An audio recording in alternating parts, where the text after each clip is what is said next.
I'm sure by now you've heard about it, the affordable housing crisis in the state, but what's causing it and what's being done to solve it? Two questions I had for local housing experts across the state. They say it's a combination of factors, but COVID-19 magnified all of those problems. I went to Brenda Clement, Director of Housing Works RI, a research and policy organization that analyzes housing at Roger Williams University, to figure out why the housing crisis has become an epidemic. She says the complex situation can be boiled down to a simple answer. We know there's a housing crisis going on in this state, but in your expertise, or with your expertise, why is this happening?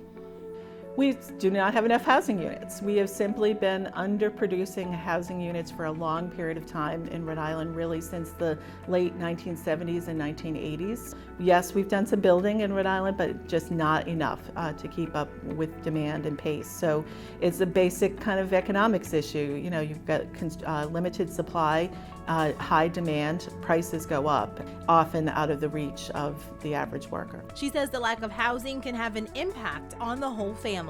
We know that way too many children our housing is unstable, or their families are, and so they move frequently. They move between school systems. They get behind very quickly in that process, and so trying to provide that stable base for children in particular is critical. Nothing works right unless you have that safe and decent place to get up from every day and to go back to every night. And as I said, way too many Rhode Islanders do not have that security. But overall, Clemens says the math isn't adding up.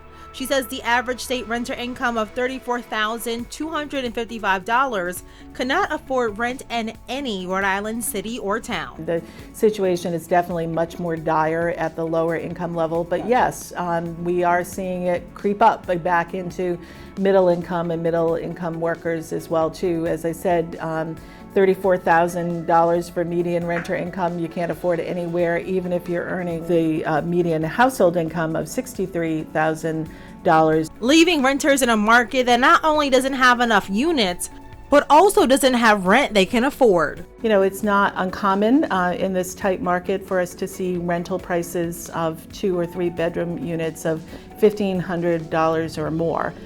Which is, well beyond the reach of somebody who is working as a home health aide or as a retail clerk or providing childcare supports. And these were workers during COVID that we considered essential workers, right, and critical workers who we had cheery TV ads for. Those are the people who are struggling the most. Bottom line, even if you are making more than average, she says, the affordability issue can affect everyone. Even if you earn $1 million and there's only homes that are $1 billion available, you have an affordability issue. At the higher income level, those choices become, you don't buy a second car, or you don't put more into savings. As we get lower down the income spectrum, those choices become much higher. You have to choose between food and eating, food and rent. You have to choose between paying the utility bill or picking up your prescription.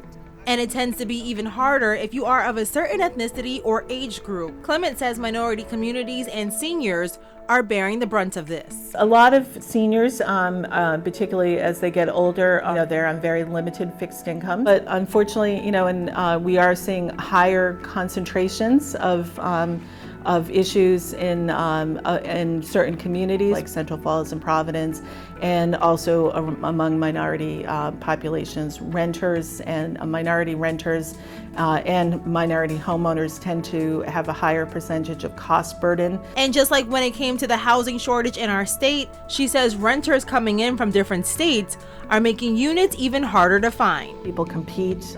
We see a lot of pressure from Massachusetts, New York, and Connecticut, particularly as remote work seems to be, at least for some workers, a thing that's going to last for a long period of time.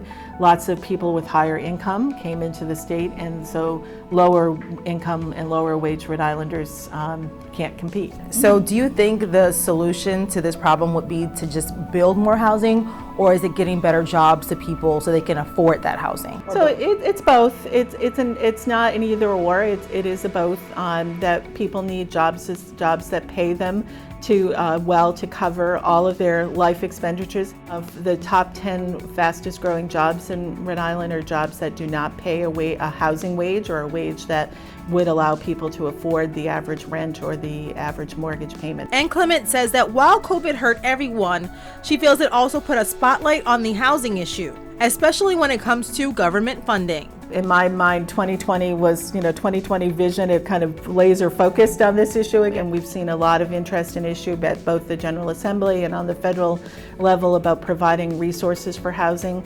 This year, the General Assembly passed for the very first time a dedicated funding stream in our state budget for the production of housing programs. Voters also approved another housing bond this past March in our first ever virtual election to again provide and build more affordable housing throughout the state. Legislation like housing bonds can help greatly, according to Clement. And essentially it's state spending that we target to build, in this case, to building and developing more affordable units. It's administered through a state agency and a commission called the Housing Resources Commission that sets up rules and regulations for the distribution of that funding. The bond funds are critical funding and money to get projects going and to get projects off the ground. Christina Contreras-Fox, Senior Policy Analyst for the Rhode Island Coalition to End Homelessness, says homelessness and housing are two sides of the same coin and agrees funding is one of the biggest answers. And really, lack of housing and the causes that put housing out of reach are some of the root causes of homelessness. We have resources and we have the opportunity now to shift that to us being on a path of prosperity and opportunity where every single person has a safe place to call home. And what's that biggest opportunity before the state right now? Our ARPA fund. ARPA stands for the American Rescue Plan Act.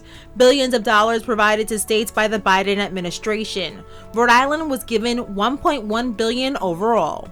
ARPA represents a historic and never before imagined opportunity for us to truly and fundamentally address the biggest crises in our state, the housing crisis and the subsequent homelessness crisis. Because homelessness is on the rise in Rhode Island.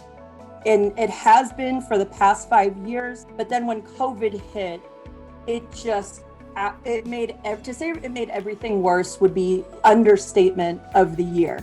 It's like beyond even saying water is wet. Contreras-Fox believes we need to act fast. We cannot leave our neighbors literally out in the cold. This is something that we could solve in my lifetime.